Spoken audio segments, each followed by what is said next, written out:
You want to swim faster? You need Sprint Revolution resistance equipment. This isn't just gear, it's a game changer. Our propellers, power socks, stretch cords, parachutes, and paddles are all designed to build explosive speed and power in the water. If you're serious about taking your swim to the next level, you need the best resistance gear out there. Sprint Revolution, where speed is born.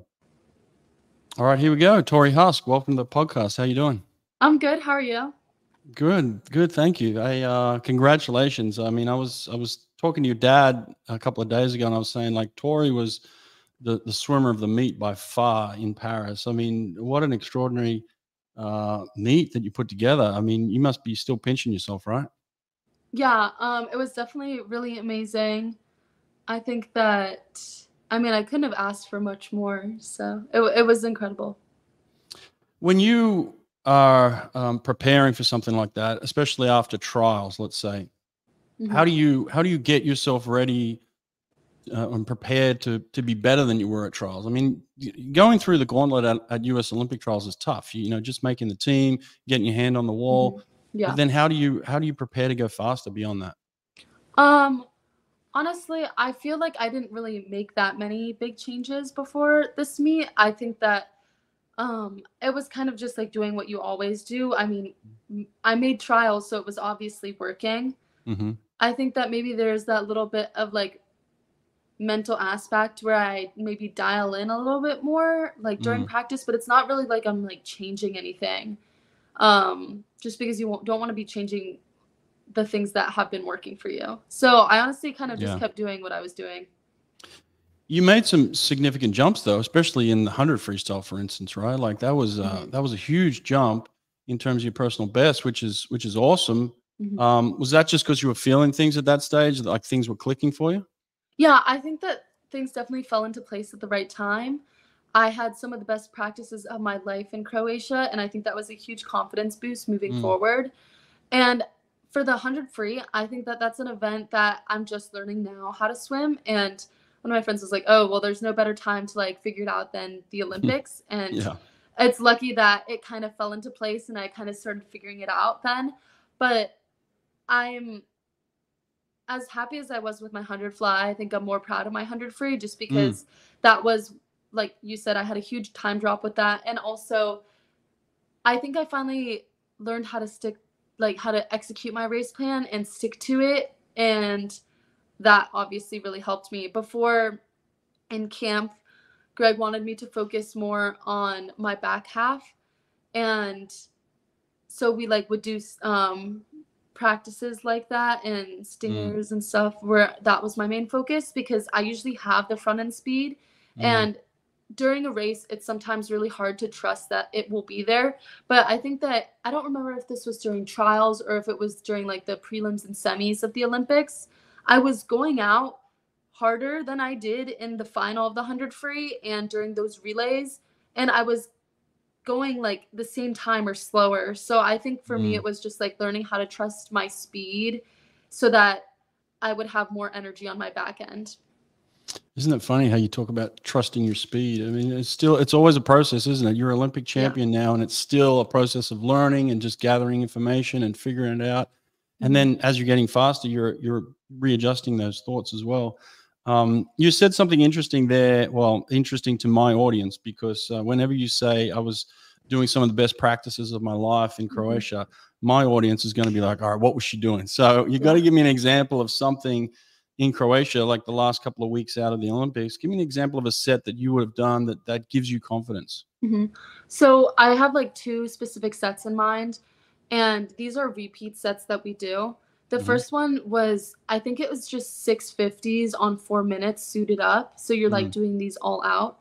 And I'm pretty sure, I don't remember the times exactly, but I'm pretty sure I went all 26s on them. And like previously I had only ever split 126 on those. Are you talking about fly? Yeah, sorry. Okay. 50 flies. Yeah, right. 650s fly on 4 minutes suited up from a push. And I did all of them under 27 seconds. I don't remember what my average was, but it was like way better than I think it was like almost a second better than like my previous best average. And this is like a repeat set we do. So like seeing that, like how much faster I was like a huge confidence boost. Now, before you go into the second set, the reason why you push those as opposed to diving them on that time, why is that? Are you trying to work on it's like second the second 50 rhythm? Okay. Yeah. Because it's like the front speed, like the first 50 will be there. Like, or if it's not, then the second 50 will also probably not be there. But yeah, it's just like to simulate the second half of your race. Right. Okay. Great set. And then what about the second one you were talking about? The second one was 3 1s, and these are on 2 minutes. I think this is all long course, by the way. So was the last one. I don't know if I had to state that, but it's 3 1s, descend on 2 minutes, freestyle from a push, all of them. You're suited up. And I don't really remember what I won on the first 2. It's like nothing like super crazy, maybe like 103, 1 minute. And then the last one is like all out. And I pushed 54 for the first time. In the past like 3 years when I had done that set, because we typically do it like a month out from a big meet. I've always pushed 55s. So that was also another huge confidence boost for me. I'm gathering speed isn't difficult for you to develop and get a hold of. You just kind of naturally have that. But I'm hearing kind of from you that there's a lot more work that goes into finishing your races and closing your races, it sounds like. Yeah, I think especially after Tokyo, like finishing 4th by 1/100th of a second. And it was a really close race. I think gold might have been like only like 0.14 ahead of where I was. Like it was like super tight. And I was like leading almost the entire race. And then the last like 15 or whatever, I just died. The second half of my race definitely became a focus after that. So I do think that I have a lot of natural speed for my first half, but obviously I work on it too. But I think like the main focus of like what we had to prioritize was my second 50. Okay, that's interesting. I like that. So I love speed, by the way. So in terms, if you couldn't tell, in terms of developing your speed, what are the things that you do to develop that in the water? I know that everybody does gym work, obviously. What are some specific things you do in the water to develop your top end speed? Honestly, I don't really know. I feel like when most people ask me questions about like what I do in practice, I'm mostly just like, I do what my coaches tell me to do. Yeah. And I know that they have a plan for me, and I kind of just trust them completely, and I let them do or tell me to do whatever, and then I just do it. Honestly, I don't do as much sprinting as you would think for a sprinter. I think I do a little bit more. I don't do underwater group because that's the same day as 4 a.m. group, and I really like training my 4 a.m. just because I think it really gives me a good base as a swimmer, and I'm also like a pretty good 200 IMer. And also I think it helps me finish my races. Like, I think it gives me that back end speed because those practices are really tiring. And I think that when you're learning to swim when you're tired, that is just really helpful. But I think I honestly train more mid distance. Yeah. And that's pretty common. You know, it's not an uncommon thing that people like to do that, especially if you're born with speed, right? Like if you've got fast twitch, it's not something that you're trying to find. It was already something that was given to you in your DNA. So now it's just a matter of applying some of that work to it to finish these races. And you swim multiple events too over many days, so you've got to be able to back up pretty quickly too. So yeah, it's interesting. I read a story about just going back all the way to the beginning where you really didn't enjoy swimming because you were cold all the time. Tell us about that. Yeah, so when I was younger, my parents just tried to sign me up for pretty much every sport out there just to like, and even like non-sports like theater and stuff like that and art classes just to find what I like. And I don't think that they realized originally how much I didn't really like swimming. So I think I'd kind of stuck with it on accident until I actually started liking it. But I actually used to really dislike it because I was cold all the time. I would actually wear a wetsuit to practice because of how cold I was all the time. I remember my first meet ever too. It was like this inter squad meet for my team, like really tiny. And I also like didn't really understand what heats were. So like this older girl had to help me around and like take me to each of my races because I had no idea what was going on. Mm. But I tried wearing my wetsuit to that meet, and they actually had to be like, no, you can't do that. That's actually illegal because it's one of those long suits. Not that it was making me any quicker, but I had to change out of it, and I remember being super upset about that. But yeah, it's kind of just something that I stuck with on accident. It must be a sprinter thing. I think we all hate the cold at some point. It's terrible. It's not good. I was going to say, in terms of your talent, when did that start to shine through? I saw that you kind of had this breakout swim at 15 where you posted this 53 low 100 butterfly. Was that kind of the first shot of like, wow, this girl's super talented around age 15, or was it before that? I honestly don't really remember. I don't think I was necessarily ever a prodigy. I think that, and there wasn't necessarily a moment where I was like, whoa, I'm really good. I think it was kind of just a lot of small steps along the way. I remember like the first time I made sectionals, and that was like a huge deal for me. And then just like I remember also making my first nationals, and then I think I finaled there, and it was like maybe like top 10 fastest 14-year-olds. And I remember being like, oh my God, like that's so cool.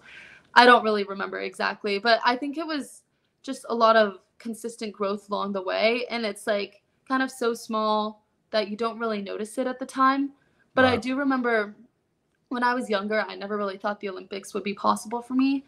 In my mind, that like dream was so unobtainable. I just never even really like allowed myself to think about that until 2019 when I won the 100 fly at nationals. And that was the first time where I was like, wow, like maybe I would have an outside chance at the Olympics. But even then I was like very hesitant. I I didn't even really set it as a goal then. It was like more of like the first like thought of maybe this could be a dream. But what about your Olympic experience? When was the first Olympic experience you had watching it on TV and seeing, swimmers? I'd imagine probably around when Katie Ledecky came on board, right? Yeah, I remember my first Olympic like viewing or thing that I remember watching was the Beijing opening ceremony. I don't remember anything else from that Olympics. Like I don't remember watching any of the sports, but I remember watching the opening ceremony and just being completely amazed by it. But as far as actually watching the sports, it was probably like London was right after that, or was that Rio? Yeah, London. Yeah, I do remember also watching some of London and seeing Katie, and that was really cool. I think my Dirado was Rio. I remember watching that and like being so amazed by her. Yeah, so that's two Stanford girls right there. So I guess that was kind of an imprint as well of like, I want to go to where they. I mean, Stanford's a no-brainer really in terms of academically, but when you have people like Maya and Katie there, that's an added draw to that school as well, isn't it? Yeah, I think that they're definitely, they were like my idols for a reason. Like I wanted to be just like them when I was younger, and I wanted to go. Well, again, it was like. It would be like the dream like of going to Stanford. And I also never really thought I would be able to get into Stanford when I was younger, just because it seemed like this like big, scary, unobtainable dream. But like ideally I was like, oh my God, it would be so cool if I could be like them, like go to the Olympics, win gold, and go to Stanford. Like those were like all the things that I thought were just like the coolest things ever. And if like I could achieve them, I would I wanted to. But I don't know. Yeah, they definitely inspired me. I like that. No, you said that about both things now. You've said that about the Olympics, and then you've said that about Stanford, like this big, scary dream. So, all right, you've lived both. And for those young girls that are out there listening to you now who might think the same thing, like I could never be as good as Torri Huske, I could never get to Stanford.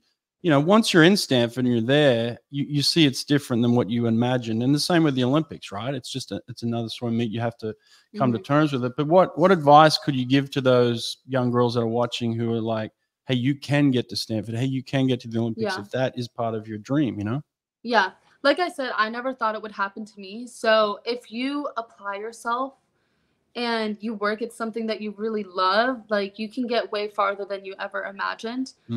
And the other thing is like, even if you never become an Olympian, or like whatever your goal is, like you can definitely work as hard as one. And I feel like that's honestly just as good, like knowing that you were the best that you could be and that you did everything that you could to get to however far you got. I think that is just really fulfilling in itself. But you can definitely do it. I mean, I did it. I never thought it would be possible. So, I mean, you can accomplish more than you realize.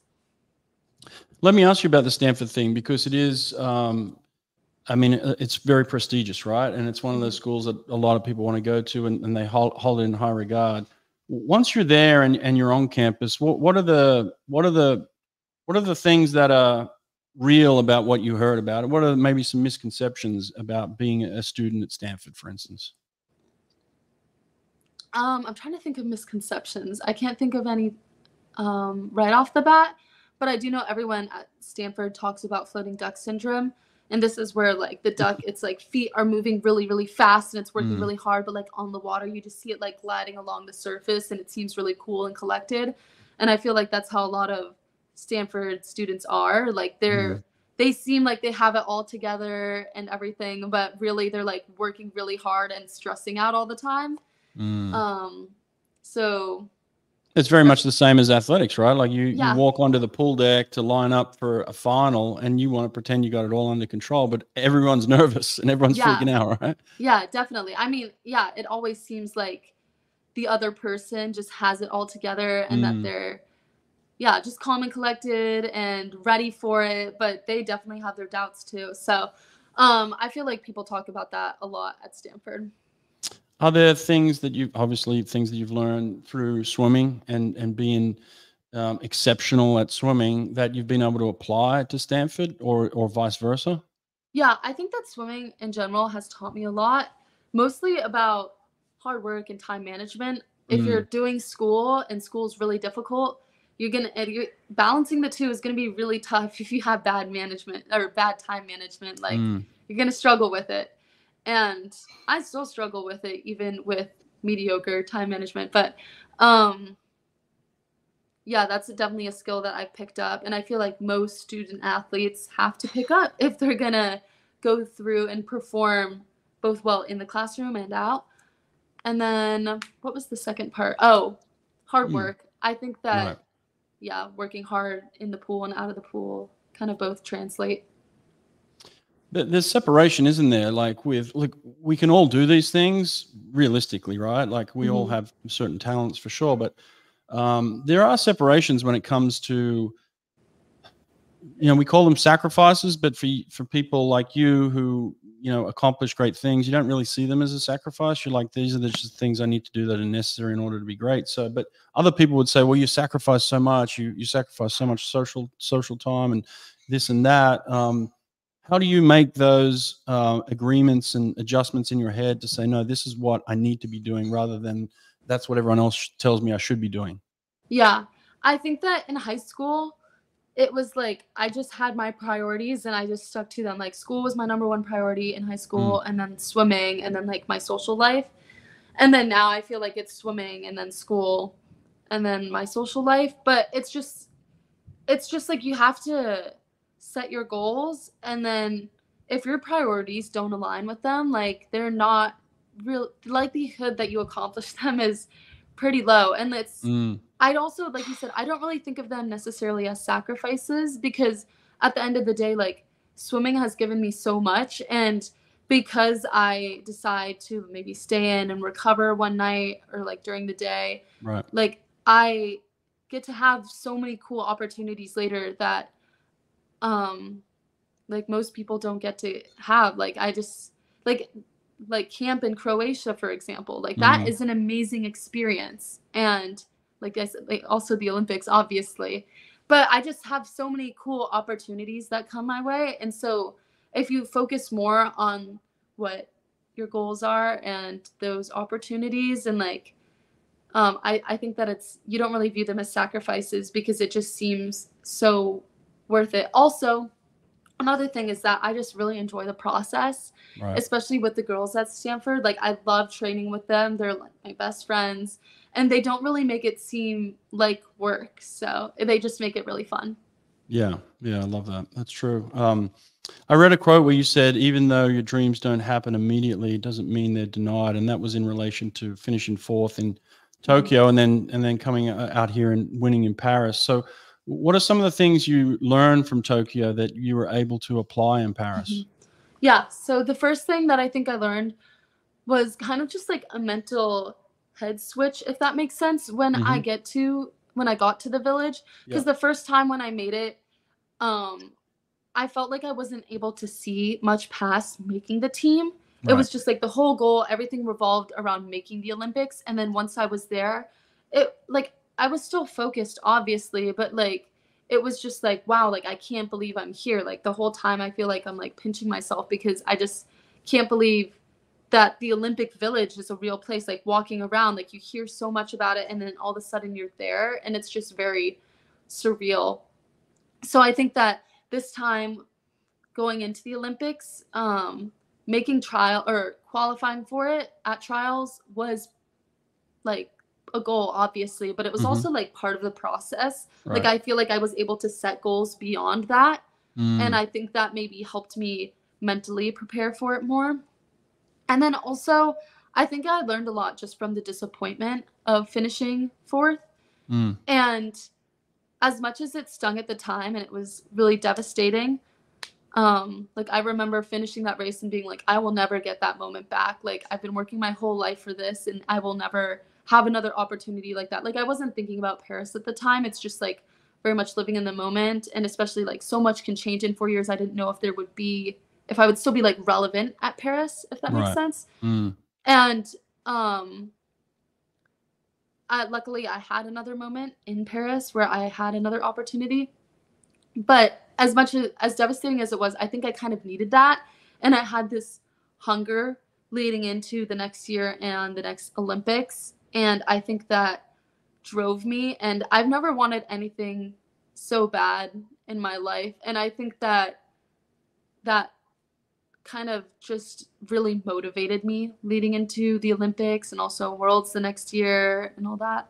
Mm-hmm. So I think that I learned a lot from it, and I'm also honestly kind of grateful that it happened, because I think if I had one goal the first time, like I wouldn't have appreciated it the same way I appreciated it this time, Right. knowing like how truly hard it is to medal at the Olympics. It's like it's such a big deal, and I feel like no one really talks about how hard it is just to medal. So it just made me so much more grateful for that whole experience. Well, I can easily tell people how hard it is to medal. I didn't medal, so it's really difficult. Yeah. I mean, I'm just amazed at people like you that go on and win these races. I think I always say that there's something that separates an Olympic champion. That like when I look at all Olympic champions, that they've got something very unique and very special, and you've obviously got that. And I'm not sure whether you've figured it out what that is yet, but maybe you will in time. But I've always looked at it and said, all right, that a person has something special. Do you mind if we go deep on your 100 fly a little bit and talk about Mhm. it? Okay, so all right, well, let's just go from the moment you get to the pool, and what are the things you do? Because, like you said, you've got one moment, and you may miss it and may never come again, but you've had this chance to it's come again, right? You've got this 100 fly moment, so there's obviously baggage from the last time, right? And Mhm. it's there. First of all, what do you do with that baggage on that particular day? Because it's D-Day, it's time to line up and go again. So what do you do with that baggage? And then how do you prepare yourself in warm up to be fully ready to walk outside? Yeah, I think more of my baggage this year actually came from last Worlds. I had a really tough time. I Mm, think I overloaded myself with school in the spring quarter leading up to the last Worlds, and I also had a terrible relay start on one of the relays, and I like freaked out because I almost DQ'd the relay. So then I did like this weird step thing, and then I freaked mhm, out once I hit the water and like just spun it up and died terribly hard. mm, And that was traumatizing because I think I went like 58 or something on a relay, which is so awful, gaining like 3 seconds from your best time mhm, off of a relay start. So that was kind of traumatic. But a lot of the work and building up my confidence was done way before the Olympics. Like I went to World Cup and I kind of got into racing again. mm, And I think that really helped me, and just all the work I do with Greg and him preparing me for this moment really helped. Is that lightning? Yeah, it's Oh, thundering wow. outside. Yeah, I could see that, and then I could hear it in the background. That's awesome. Yeah. Oh, cool. Do you get a lot of thunder in Australia? Or? I'm in California. I live in California, so we don't get any thunder out here. Okay. Yeah. So the day of the 100 fly, it's kind of just like what I always do. I don't know, I either get there like 2 hours before, and then I like roll out for a little bit until like an hour and a half before, and then I do my like official stretching routine that I've been doing pretty much since high school. And I listen to music while I do it. Then once I'm done with that, I warm up, maybe do some like chords in the warm-up pool. I found like those are really helpful for getting my like body like springy and ready for my race. And then I just change and I get in the ready room, race. But what's on your playlist? So I listen to a lot of, I feel like 50% of the time I listen to Rep, like Taylor Swift's album. I always skip New Year's Day because that one is a little bit too slow for me when I'm trying to get like amped up a little bit. But I listen to like a bunch of stuff. Like I remember World Cup, I was listening to a lot of The Weeknd. Lately, I've also been listening to more like Chappell Roan and Olivia Rodrigo. But I feel like I always go back to Rep. I remember in Tokyo listening to that too. So. Now, do you have a set warm up in the pool, or do you walk up to Greg and say, "What are we doing today to win this race?" Or is it set?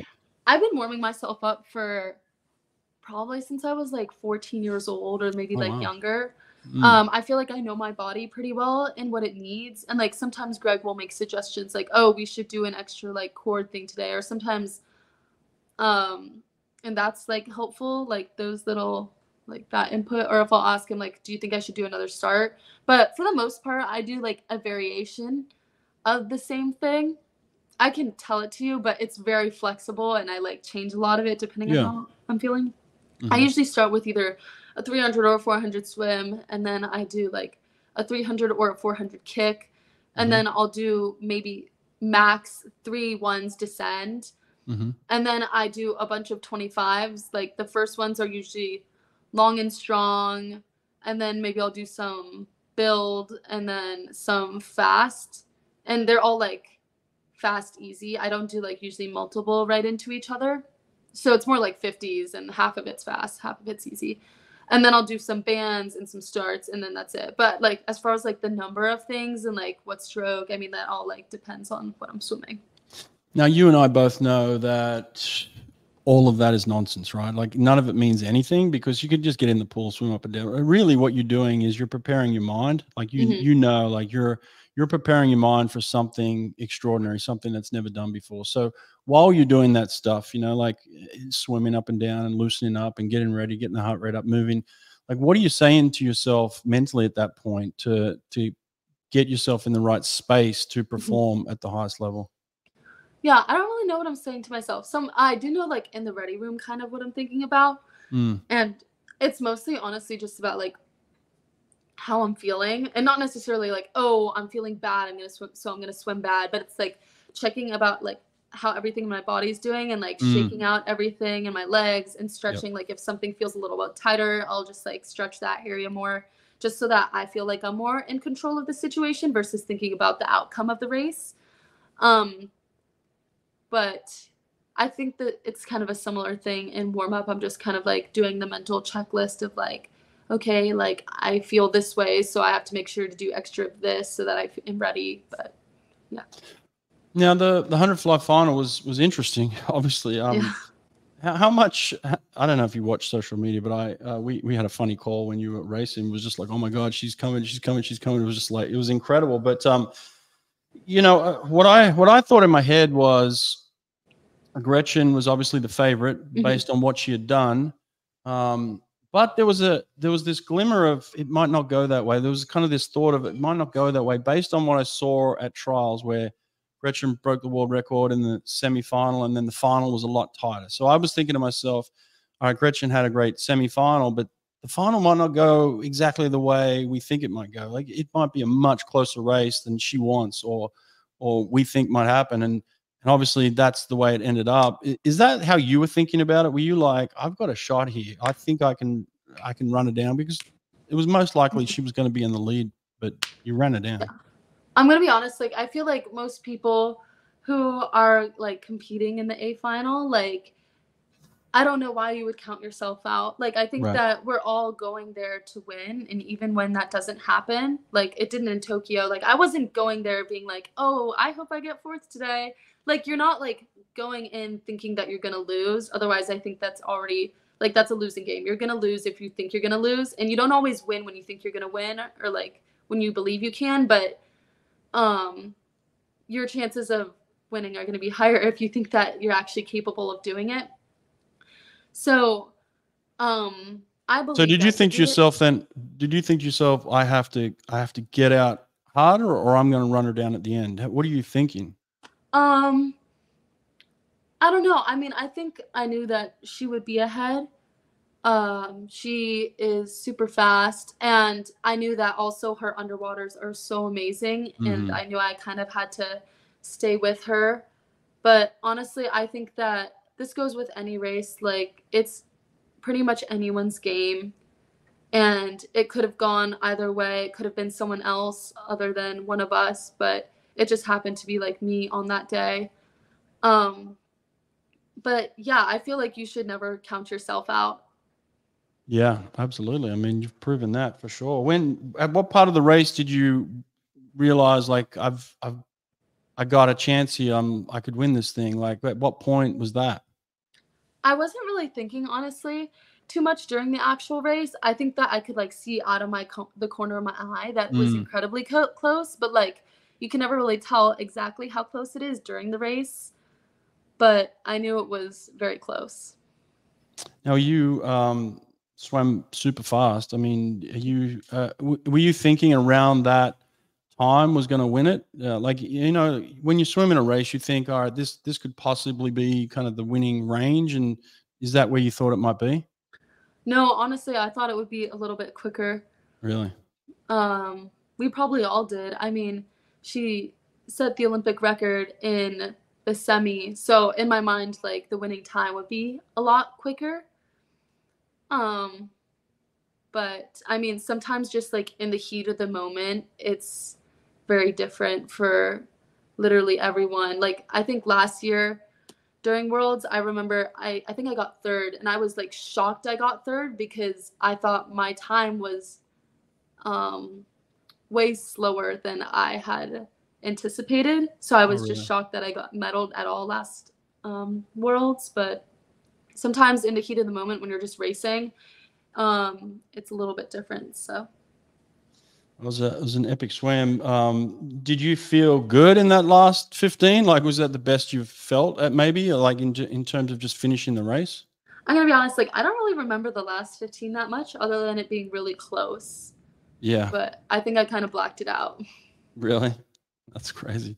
And then, when was the first time you realized you won? Like, how quickly did it take you to kind of sink in that you see your name up there and you're actually winning? I saw the block light up first. Oh, Since they like first place lights up like with one light and then second two, third three. So I saw that first, like immediately right when I finished, and I like lifted my head up before I even turned and saw the board. And I don't know. I mean, it's crazy. I've been wanting that for so long, and to have it finally happen to me, it just like it was like more than I had even ever imagined. Like I thought I was gonna start hyperventilating because I was just so excited. yeah. But yeah, and to go 1-2 with Gretchen, like she's obviously amazing. She's the world record holder in that event. So that was so exciting to do that with her. Now, there's some video that's been circulating. I'm sure you've seen it of Greg's reaction on Yeah. what Greg's standing there watching you, and then watching you win, and seeing that emotion come out of him. It's equally as fulfilling for him as it is for you, isn't it? Yeah, definitely. I remember when I like first walked back to the team area, he wasn't there yet, and some people were like, "Oh, like Greg was bawling," and I was like, "Really?" And then Mm. like I saw the video later, and I saw him, and he still kind of had tears in his eyes, and that was like an amazing moment to get to share that with him. But yeah, it meant a lot to the both of us, I think, and it was just so exciting. I don't know what else to say other than that. Greg's an amazing guy. I'm one of the most respected coaches in the world, in the coaching realm. Anyway, amongst coaches, we know he's a good guy. He's gone through it a bit, and Yeah. you know, it's been tough for him at times. But this was kind of fulfilling. This was kind of a full circle moment of like, this is why we did it. This is why we stuck together. You know, for both of you, of like that validation. Why did you end up sticking with Greg through all this stuff when other people walked away? Honestly, I think as much as I love Greg, I think it's because I couldn't really imagine myself leaving Stanford and the girls. Yeah. Like, I love them so much, and I just love Stanford in general. Like, I think that place is home to me. So I couldn't imagine myself leaving. And also, I want to graduate from there, so and get my Stanford degree. Like, but yeah, I think the main reason is just because I really like the people there. Yeah. I want to plug some SWIMNERD. SWIMNERD. Go to swim practice, swimpractice.com. Go there, buy a pace clock. If you don't need a full industry size pace clock, get the mini pace clock. They're brilliant. I've got a couple of them. If you've got a pool that hasn't got a pace clock, put it down, you program your set on it, and it just takes care of the rest. Swimpractice.com, get yourself a SWIMNERD pace clock. Yeah. What about the 100 freestyle? That was again slightly surprising because you didn't win the 100 freestyle at the US trials, but then you go out here and almost win the Olympics again. I mean, you're out in lane 1 and you had that same sort of strategy of lead from the front. I mean, you turned first out quick and just kind of going for it out there in lane 1. Was that kind of the process of just like, let's just go for broke here? Yeah, but I think I definitely had to not hold myself back, but not press the first 50. And that's kind of the thing that I was learning to do and actually trust that I could do. So I just had to trust my front end speed and use my excitement and my adrenaline that first 50, and then trust that my training would bring me home. And that's kind of what I did. But yeah, I think I kind of had a similar mentality going into the 100 free. Like, no one's really looking at me. No one's expecting me to win. So it's kind of like all bets are off, like all pressure is off of my back. I'm just swimming to race. And I mean, Sarah and that whole heat honestly was stacked, and they're like the best in the world. So I was just really excited to get to race against these ladies. And I think that they definitely brought out the best in me. And like I said before, like I'm never really like racing to lose, and like it's fine that I did, like this happens, but I think that because I had the mentality that like, oh, a win would be possible for you, even though like no one was looking at me, I think I was able to perform so much better than other people expected. But yeah, I think a lot of it has to do with just believing in yourself. So you don't expect to win every race, but you don't discount winning either. It's like, exactly. I could win It's this like, thing. Yeah. I never expect to win because especially in these races, like literally anything can happen. You could have a bad start. You could DQ. You could like have a bad turn or like miss the wall. Like there's so many things that you can't really 100% control all the time. So it's never like you expect to win, but I always believe that it's possible that I can. Yeah. You said this word pressing, which I use as well. I love that word, pressing the front end. And explain to people what that means, you know, by going out really fast like you did. If people are watching it, they're like, she's flying, she's going down the first 50 really fast. But in your mind, you're holding back. You're kind of feeling loose. You're feeling light. What is that like to go as fast as you can, but know that you've got something in reserve? Yeah, I think that it's like definitely a really fun line, because a lot of the times when I'm like not pressing, like I said, it's like I'm going the same speed as if I were to press my front end. Right. I don't, like I said, I don't remember what race this was, but I was going a little bit harder and in my first half, and I watched the video back and I was like, oh my God, like I can just tell I was using my legs way too much that first 25. And that would be the difference maker between bringing it home in, I don't know what I went actually. I don't really pay attention to times. 53 low, right? Yep. Versus like 54, because I don't think I broke 54 at trials, or if I did, it was like a 53 high. But it's like sometimes that first 25, just like using your legs a little bit more versus not. So yeah. Yeah. Give us a breakdown of your workouts, the number of workouts you do, like generally per week. How's the breakdown of the week go? Yeah, so I double Monday, Wednesday, Friday, and that's also the day that I lift. So I also lift Monday, Wednesday, Friday. Okay.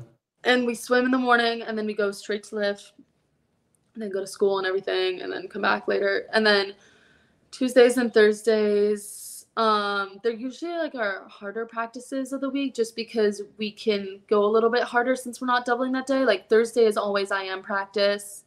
Tuesdays, I feel like it kind of varies. Sometimes it's more stroke oriented for me. Sometimes it's more freestyle. And then Saturdays, kind of like dealer's choice. I feel like Saturdays are always changing. But yeah. Okay. And in terms of resetting, like each season you've got to reset. You're about to walk back into kind of a reset and go back to work. How do you approach, starting from scratch again, effectively, of like, okay, I've just had this incredible performance, but I've got bigger goals, but I got to start the rebuild again. How do you mentally approach that? Yeah, I'm not going to lie. I feel like I'm a little bit out of shape right now just because I took a lot of time off, but I think that it definitely was worth it. And I think I earned it. And I also need it before I go back headfirst into this college season. But yeah, I took about 3 or like 2.5 weeks off from the water completely. And I'm just now getting back in and like casually swimming kind of. And then we report back on the 2nd, and I think they're going to ease us in a little bit before they really start it up. But yeah, I think that having a little bit of time off is really important, just because it's the only time we really get to have time off. Yeah. You've you had kind of the school year off, right? You redshirted, and then you're going to go back to school. And what are you studying, by the way? I'm a design major. So for us, it's a little bit of like engineering, and then I chose sustainability as my track. And a lot of the classes overlap with mechanical engineering. This used to be, the design major used to be called product design, and it was officially from the School of Engineering, but they recently built the D School specifically for it because it was such a popular major. So I don't really know exactly what design entails yet, since I haven't taken the core, but I start that this year. Do you have an idea of what you might want to do after college? No, not really. I think that maybe once I understand my major more, that will hopefully be helpful. But I don't really know. I do think I want to do something where I can help the environment a little bit, but I don't really know what yet. Well, I saw you do some painting too. You might want to sell some of those paintings. Hey, you can make some money on those now. No, I just do that for fun. But it's good though. I mean, some good stuff. Thank you. Yeah. Have you thought about selling any of your art? No, I kind of feel like I get like attached to my pieces, and like I would give them to like friends, and I have in the past, but I wouldn't like sell them. Yeah. All right. Well, I appreciate this. It's been cool getting to know you a lot more and breaking down some of your races. Tough question. We saw some news come out today in terms of changes at USA Swimming at the top. The CEO, Tim Hinchy, looks like he's going to be replaced, and Lindsay Mintenko. And I mean, what's your thoughts on all that? Like, how do you feel about that?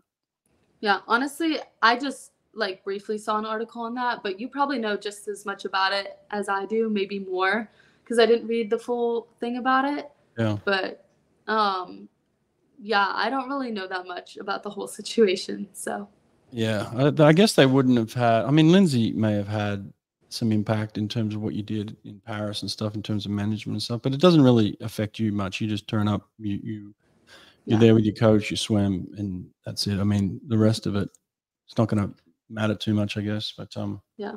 So you definitely got your sights set on LA? I think that with the way things work out, and obviously 4 years is a super long time, and like a lot of stuff can change. Like there might be some new swimmers who are way better and faster than me, and then I'm just like out of the picture. But if I'm like still competitive and I still like to do it, I think I'm definitely gonna do it, especially or try to go for it, especially since I think just with the timing of school, I think that it might work out because I have 2 more years of college since I took a gap year. And then if I decide to apply for a co-term or a master's or whatever, that would take me either right up until LA or it would take me a year out, and then it would basically be like my gap year situation this time around. So I think it just might work out with the timing of school that I would try to do it. So I guess you're planning on swimming the 2 years of college as well? Yes, definitely. I am so excited actually to be back with the team because as much as like I enjoyed my gap year, like it was amazing. It definitely sucked a little bit to not always be on the same schedule as everyone. Like they would sometimes be tapering and I would still be in the middle of hard training, or like kind of vice versa. Like I'd be away at a meet and they would be in hard training. So it's going to be nice to be fully immersed in the team again. Yeah, I'm sure they're glad to have you back as well. What a powerhouse to come back into the team. And you feel pretty good about the team? You're competitive this year, obviously, with you coming back?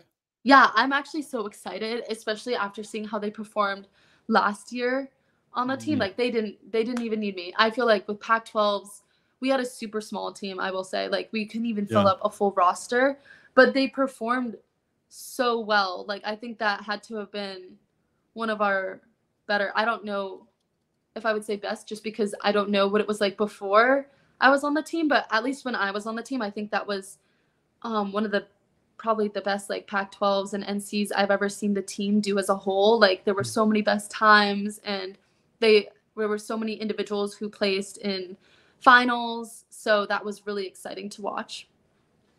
Are you the type of person who will swim any event for the team, I'd imagine?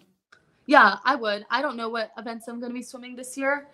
So I'm just going to do whatever Greg wants to put me in. But I love it. Yeah, I kind of like trying different things, so I don't know what I'll do. Is there an event that you haven't done that you think you might want to try? I don't know, honestly. Do you swim the two fly? No, I don't really do that, actually. I don't really like that event that much. Short course, though. That's not terrible. I know. Short course, it wouldn't be that bad. Yeah. Long course is terrifying, even to me as a flyer. But I do think that whatever happens, I'm probably definitely going to swim 2 IM. Yeah. I really like doing that short course. And then I don't know what my other events will be, but there you go, Greg. She said she wants to do a 2 fly, Greg. Put her in. Yeah, Come on. I'm open and willing, I guess. That's awesome. Hey, listen, well, congratulations. I guess one last thing, your dad said he listens to a couple of podcasts, and I really appreciate that. So especially he said he loved the one with Mary T, and you broke Mary T's record back in the day. So that's pretty cool. But if your dad could ask one question, what do you think the question he would ask that he'd want to be on this podcast? I have no idea what he would want to ask, if I'm being really honest. He has so many swimming-related questions that he would probably want to ask. He seemed really cool. So one of my business partners was in line in Paris, and they were just standing in line waiting to get into the pool, and they just happened to be standing next to your parents, and they got to talking, and then this is how this podcast came about, because they exchanged numbers, and my business partner Cedric, he said your parents were just amazing. It's just the coolest people, and didn't even want to tell them who their child was because they didn't want to brag about it. But then they said Torri Huske, and they were just like, oh my god, wow. So yeah, it's very cool. That's good. Yeah, little Paris story there. So anyway, listen, congrats and good luck. I'm coaching Cedric's girl, 13-year-old butterfly. Hopefully she'll be racing you one day. I know Charlie, she's listening to this and she idolizes you, and hopefully she gets a chance to race you one day as well. Yeah, I wouldn't be surprised. I mean, yeah, I never thought. I feel like there's so many people who they never thought that they'd get to race or train with Katie Ledecky, and then they do. I mean, I know. I think there's or even Katie Ledecky. There's this photo that they always show at the Olympics where she's getting Michael Phelps's signature, and it's you always look up to these people and you never think that it could be you, and then one day it suddenly is, and you're so yeah, that could definitely happen with her. Yeah, absolutely. Well, listen, you're a huge role model for a lot of young girls. I know that for sure. So congrats on everything, and good luck this season. Okay. Thank you so much. I really appreciate it. All right, take care. Thanks.